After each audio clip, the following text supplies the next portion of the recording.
Welcome back, everybody.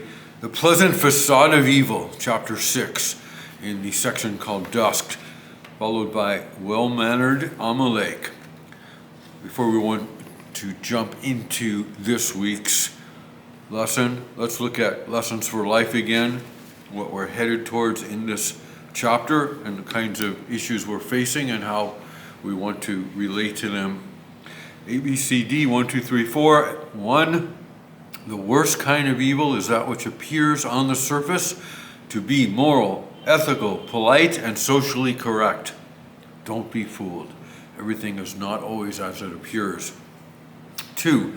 While it may be possible for one who denies the active presence of Hashem in existence to attain glory and honor that accompany accomplishments he proudly claims to be his very own, the shame he will feel when the mask is removed and the true king is revealed will be commensurately overwhelming.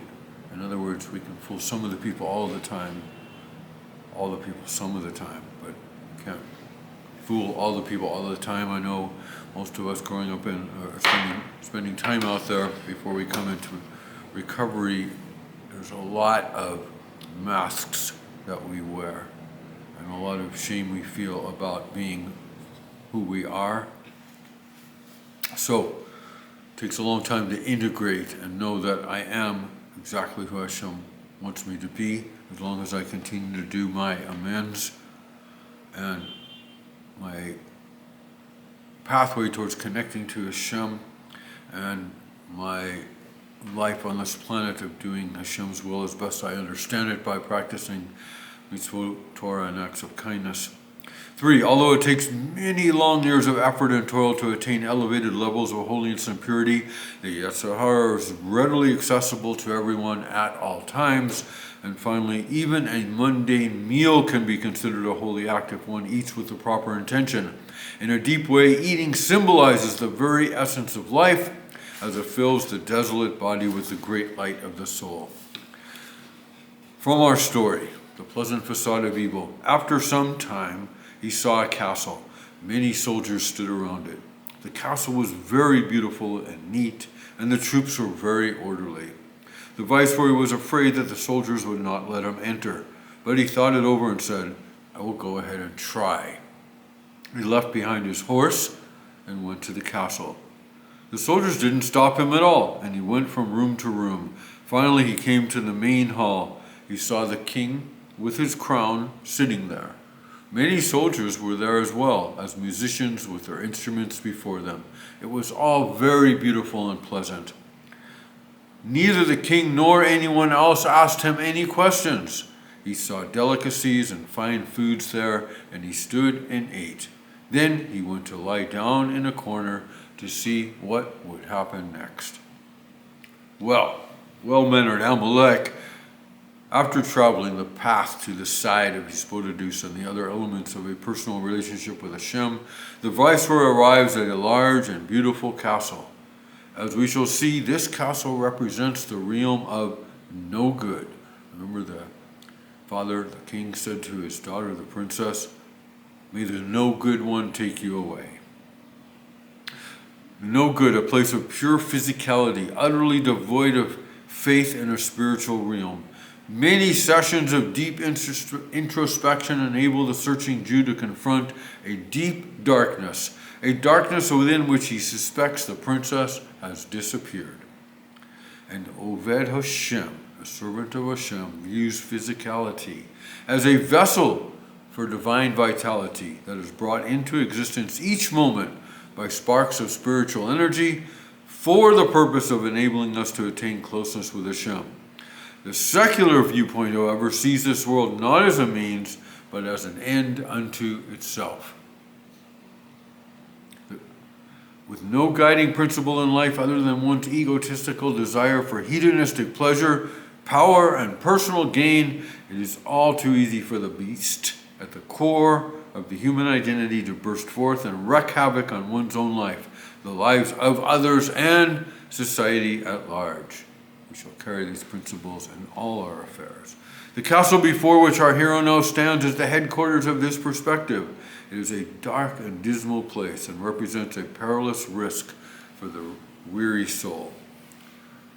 There's one person I knew had said, we lived in a world of me, my, more now, and I'm sorry.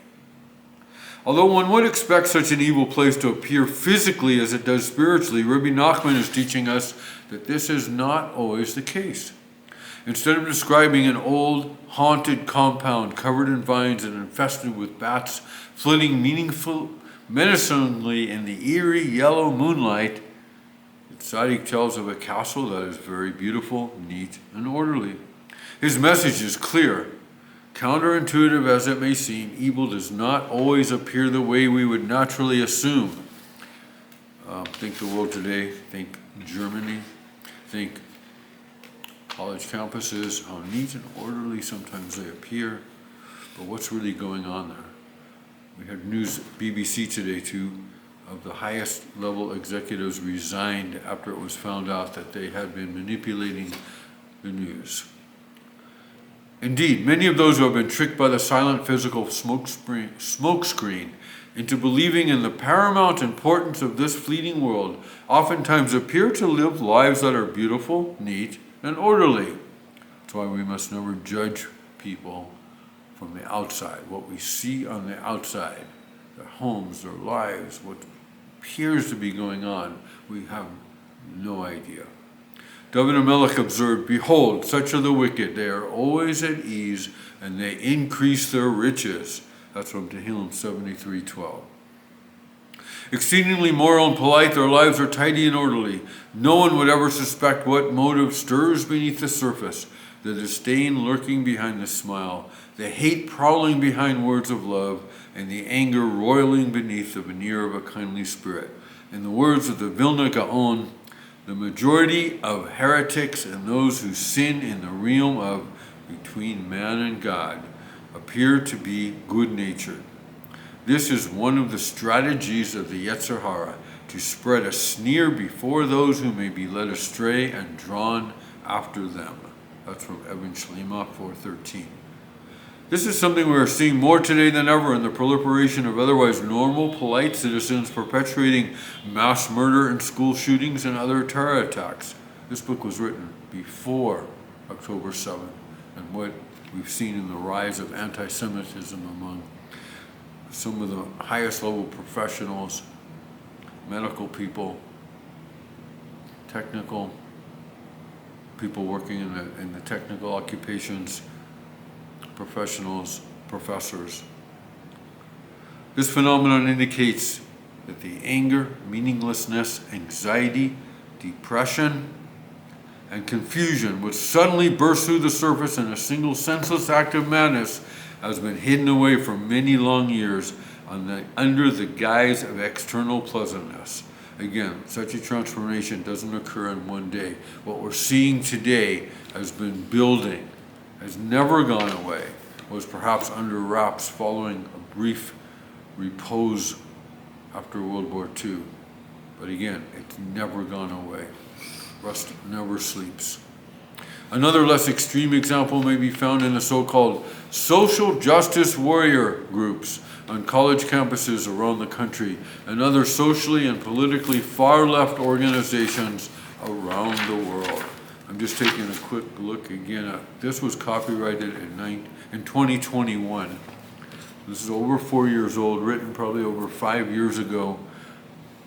And if you had any idea what we're seeing today, as I've often told people, the social organizations and the newspapers, the outlets of media and news, these are not your parents' outlets, your parents' organizations.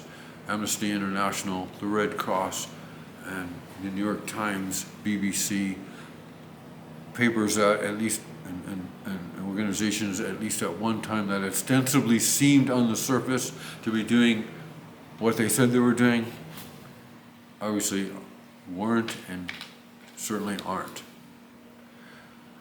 Well, the values these groups promulgate, such as unity, freedom for the oppressed, respect for minorities, tolerance, kindness, etc., are all beautiful ideals. The the bigoted, belligerent, anti-religious, rude, and otherwise bizarre behavior of many of their affiliates paints a very different picture. Another reminder that talk is cheap and appearances aren't everything. It's very hard today to be a leftist Jew if you have ever any sense of connection, because as soon as you show any solidarity with Israel or with release of hostages or against the cruelties of Hamas and what Iran was doing, funding all of this, and Qatar, etc., it immediately becomes these people are not welcome, because it's not enough to be left. You have to be anti-Israel in order to be accepted. And here we go. Perhaps the most extreme example of this terrifying truth is Nazi Germany. As is well known, the Nazis prided themselves on being the most cultured nation in the world, excelling in the arts, sciences, and humanities. They were neat and orderly to the extreme, their etiquette unmatched. Yet this obsession with ethics and politeness did nothing to prevent them from perpetrating the greatest atrocity known to mankind.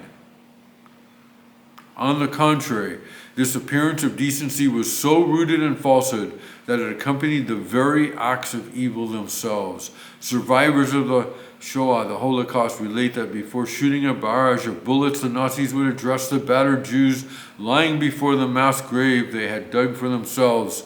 Steh auf, bitte, stand up, please. The Tzaddikim teach that this is the mark of Amalek. Unlike Esau and Ishmael, who make no attempt to conceal their wicked intentions, Amalek appears cultured, moral, ethical, and neat, the very opposite of how one would assume evil to appear. And this is precisely why the Klippa, the malevolent force of Amalek, is the most dangerous of all. Amalek's deceptive nature gives it the ability to lure a Jew into his faithless, soulless trap of existential confusion. Amalek, Ayin Mem Lamed Kuf, shares the same numerical value as the word Safek, doubt, and loss of faith. See Likutei Moharan Tinyan 19, where Rabbi Nachman connects the concept of Amalek with philosophical speculation. Many in the revered academic circles of German philosophical society willingly threw themselves into the Nazi effort. Their civilized appearance is only a mask for the faithless, murderous beasts within. In the realm of evil, there is also good and evil. Desire is the good in the evil, and anger is the evil in the evil. This is also from Eben Shlema, Vilna Gaon 2:3. The good in the evil desire is worse than the evil in the evil, because it is by way of the good of the Sitra Achra that man is seduced. Desire requires an extra distancing because it has a smooth tongue. It presents itself to a person as a beloved friend to give him all the goodness of the world. This is the beautiful and orderly palace of evil that Rabbi Nachman describes, a rollicking volley of murderous gunfire framed by the poisonous sweetness of classic German etiquette. Steh auf, bitte, stand up, please.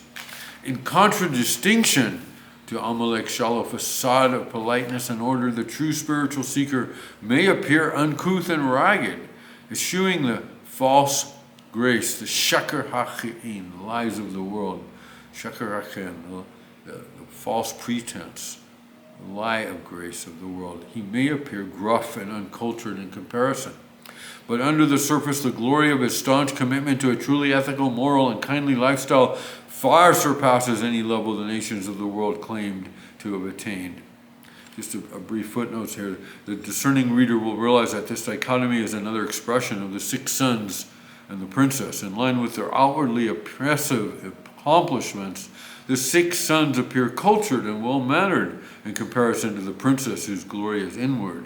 As the verse states, Kol Kebuda Bas Melech Panin Ma, the glory of the princess is hidden. This from Tehillim 45:13.